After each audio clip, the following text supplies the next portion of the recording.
Mayroong isang kwento, sabi, mayroong isang mayaman, napakayaman mga kaibigan, mga kapatid. Gumawa siya ng mansyon ng ilang taon niyang ginawa itong mansyon na ito. Napakalaki mansyon, napakaganda, at gusto niya walang makita ang mga tao na kapintasan. Subhanallah.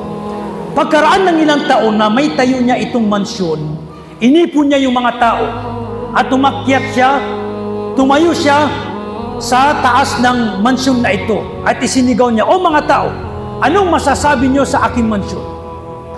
Ano yung makikita niyong kapintasan o masamang katangian, masamang paglalarawan sa aking mansyon?" Sabi, may isang dukha mahirap na may pananampalataya ang tumayo. Sabi niya, Ya Malik o Hari, sabi niya, o mayaman, ako, makikita ang kuyan ng dalawang kapintasan. Matatagpuan ko o makikita ko ang dalawang kapintasan sa mansyon na iyan at yung nagmamayani nito. Nabigla itong hari na ito. Sabi niya, ano? Ilang taon ko ito itinayo at ilang milyon ang ginamit ko. Pagkatapos sasabihin mo lamang na may kapintasan, kapag wala kang nasabi, bibigyan kita ng matinding kaparusahan. Sabi ng mahirap na ito, dukha, sabi niya, dalawang kapintasan at dalawang realidad.